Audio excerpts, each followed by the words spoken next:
Hello student, good evening to all of you. आज की class में हमें एक नए टॉपिक की शुरुआत करनी है।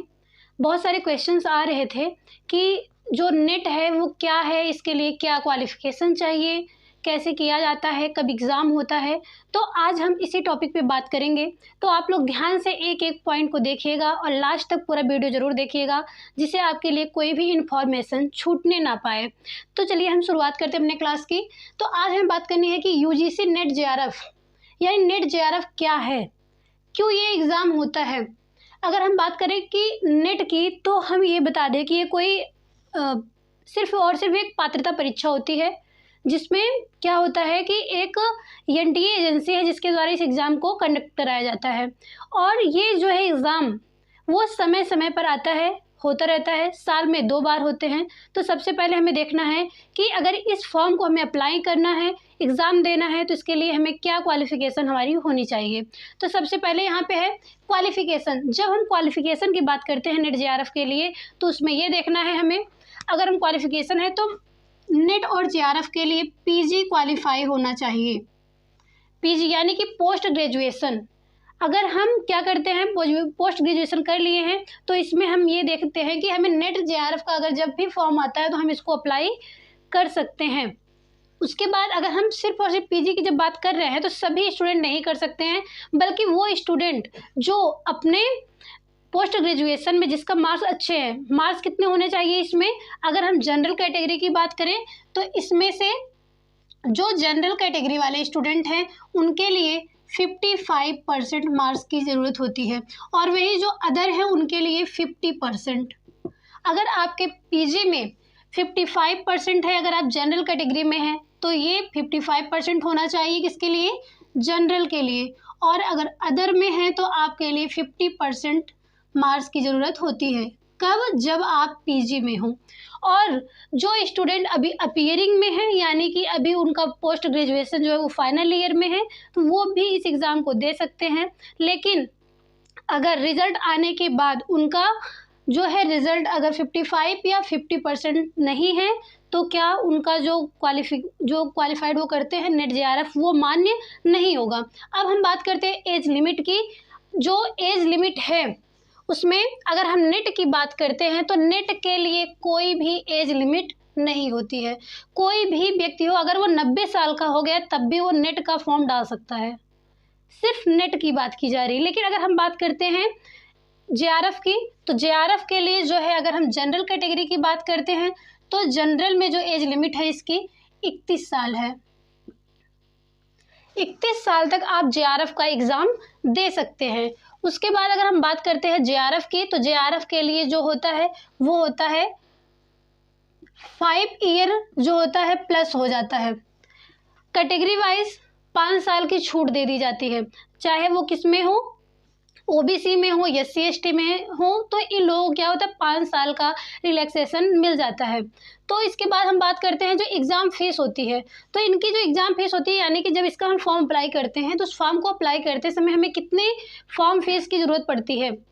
तो यहाँ पे हम देखते हैं जो एग्ज़ाम के लिए फ़ीस है, एग्ज़ाम फीस भी कैटेगरी वाइज अलग अलग होती है। अगर हम यहाँ पे जनरल की बात करें, तो जनरल में जो इसकी फ़ीस होती है वो होती है 1100 रुपये। और अगर वही हम ओबीसी की बात करते हैं, तो ओबीसी में यही फ़ीस जो है वो 600 रुपये होती है। और वही एससी एसटी की अगर हम बात करते हैं या अदर की बात करते हैं, तो उनके लिए 325 रुपये फ़ीस की ज़रूरत पड़ती है।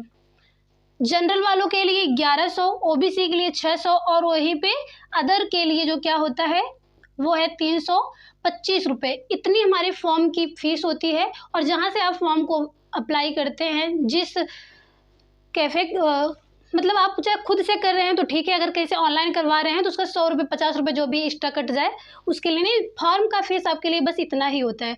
और अगर हम एग्ज़ाम टाइम की बात करें, तो जो हमारा एग्ज़ाम है वो कब कब होता है, यानी कि एग्ज़ाम हमारा जो है वो साल में 2 बार होता है। एग्ज़ाम ये साल में 2 बार होते हैं। और 2 बार कब होते हैं, एक ये क्या होता है, अभी सामने आ रहा है जून के महीने में होता है एग्ज़ाम, और दिसंबर में, यानी कि साल भर में 2 बार ये एग्ज़ाम करवाया जाता है, एक बार जून में होता है और एक बार दिसंबर में होता है। इसके बाद हम बात करेंगे एग्ज़ाम मोड की। जो एग्ज़ाम होता है ये किस प्रकार से होता है, ऑनलाइन मोड से होता है या ऑफलाइन। तो अगर हम यहाँ बात करते हैं नेट जेआरएफ की, तो इसके जो एग्ज़ाम होते हैं वो ऑनलाइन मोड पे होते हैं, ऑनलाइन होता है। इसके बाद आगे हम बात करेंगे जो इसका एग्ज़ाम पैटर्न है, वो एग्ज़ाम पैटर्न कैसा होता है। जो एग्ज़ाम पैटर्न है इसका वो है, इसमें 2 पेपर होते हैं, एक फर्स्ट पेपर होता है और एक सेकंड पेपर होता है। अगर आप चाहें कि हम सिर्फ और सिर्फ फर्स्ट पेपर का एग्ज़ाम दें तो नहीं, आप ऐसा नहीं कर सकते हैं। अगर आप फर्स्ट पेपर में क्वालिफाइड नहीं हैं तो कोई बात नहीं, लेकिन आप ये ना सोचें अगर हम सेकंड में क्वालिफाइड हैं या फिर हमारे मार्क्स अच्छे हैं तो सिर्फ और सिर्फ हम फर्स्ट में पे एग्ज़ाम दे सकते हैं। नहीं, ऐसा नहीं है। आप जब भी एग्ज़ाम देंगे दोनों पेपर का एग्ज़ाम आपको देना होगा। इसमें एक पेपर है फर्स्ट और दूसरा है सेकंड। फर्स्ट पेपर में 50 क्वेश्चन होते हैं और जो सेकंड पेपर होता है हमारा उसका क्या होता है, 100 क्वेश्चन होते हैं। और इसका जो मार्क होता है वो नंबर जो है 50 का, एक क्वेश्चन का 2 नंबर होता है, यानी कि जो 50 क्वेश्चन है इसके 100 नंबर होते हैं। और जो सेकंड पेपर है 100 क्वेश्चन इसके 200, यानी कि टोटल जो है इसके 300 मार्क्स होते हैं। टोटल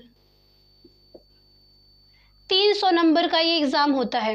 और अगर आगे हम बात करें कि क्वेश्चन का जो टाइप होता है तो ये थ्योरेटिकल नहीं बल्कि ऑब्जेक्टिव टाइप का क्वेश्चन होता है।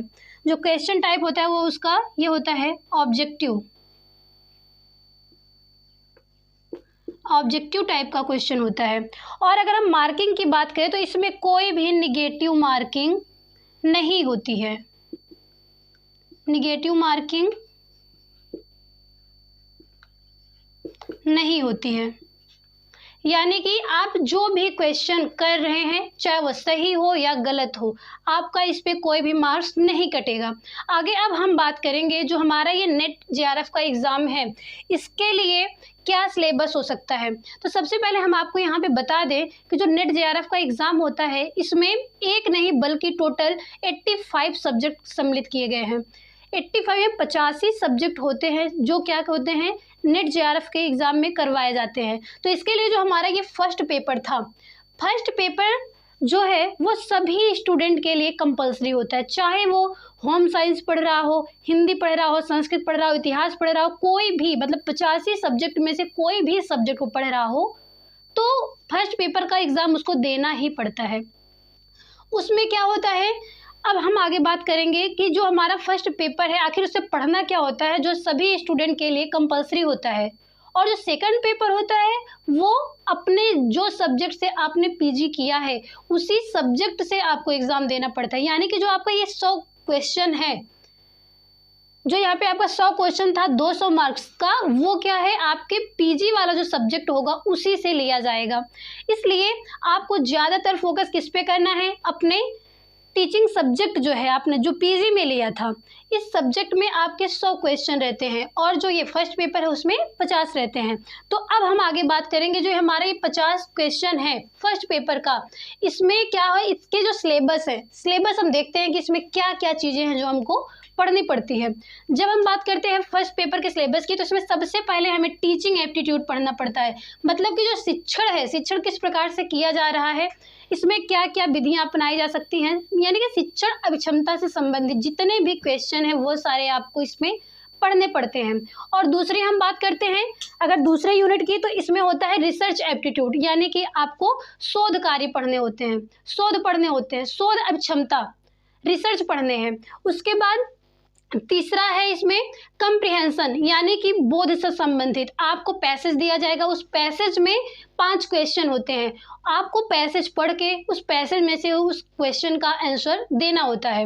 इसके बाद है कम्युनिकेशन, यानी कि संचार आपको पढ़ना पड़ता है, संचार की विधियां पढ़नी पड़ती हैं कि आप किस प्रकार से संचार कर रहे हैं, उसमें कौन कौन से मॉडल दिए गए हैं, ये सारी चीज़ें आपको पढ़नी पड़ती है।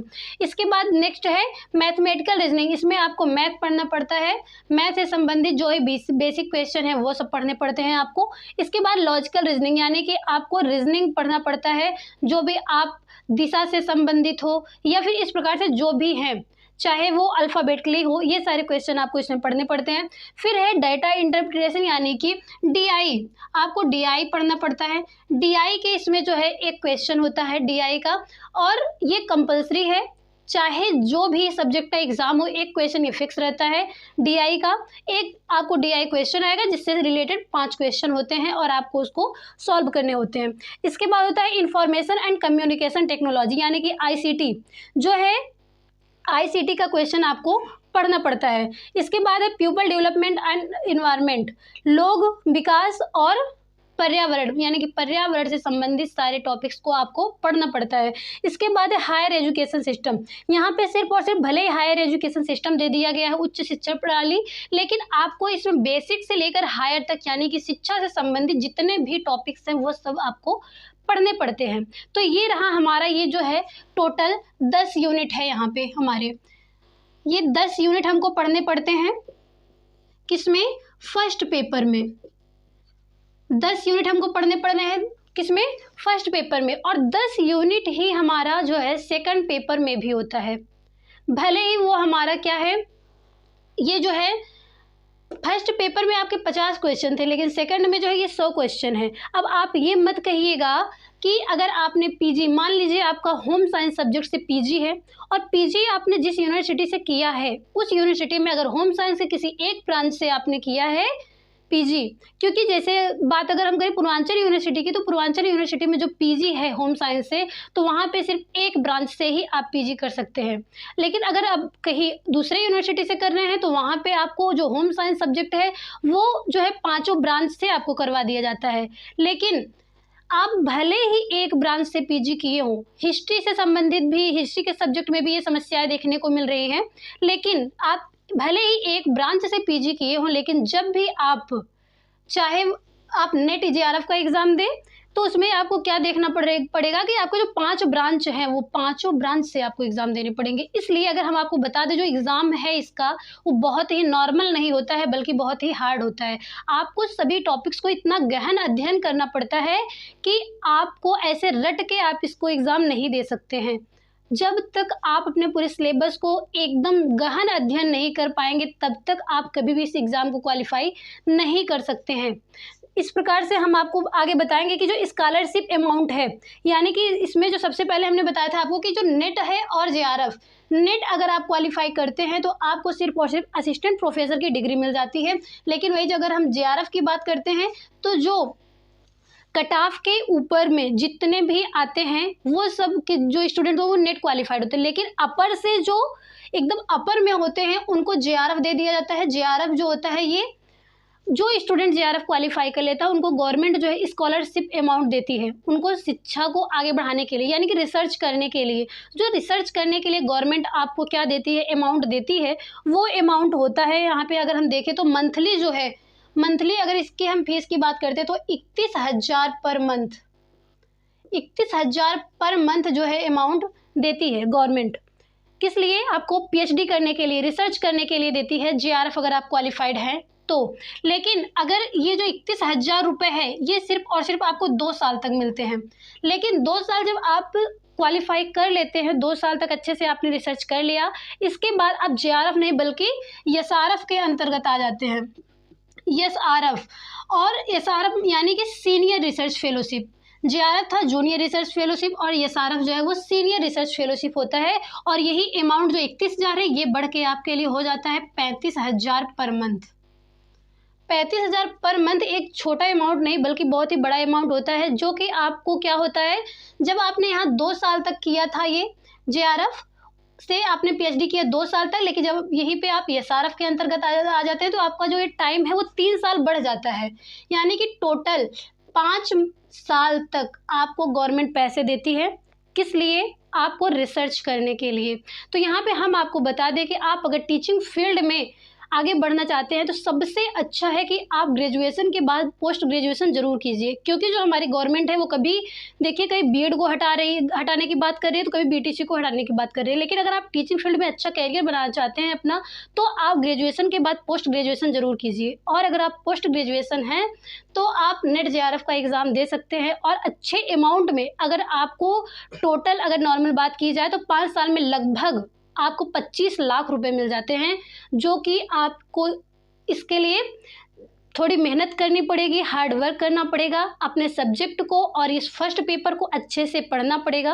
और इसकी अगर हम फ़ायदे की कुछ बात करें, अगर हम कहें कि क्या ये सब करने के बाद हमको गवर्नमेंट जॉब मिल जाएगी, तो अगर आप जो नेट क्वालिफाइड हैं, इसके लिए जो स्टूडेंट नेट क्वालिफाइड हो जाते हैं वो क्या करते हैं, असिस्टेंट प्रोफेसर के लिए वो अप्लाई कर सकते हैं।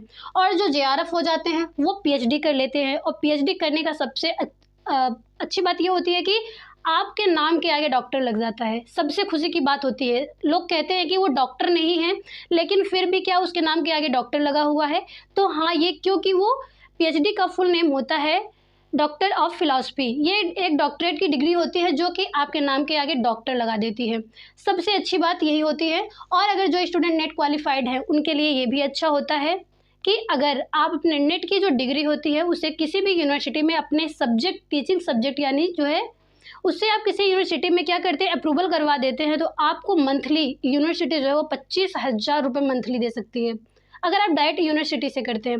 अगर किसी और कॉलेज में आप पढ़ाना चाहते हैं तो आपके लिए नेट की डिग्री होना बहुत ही ज़रूरी होता है।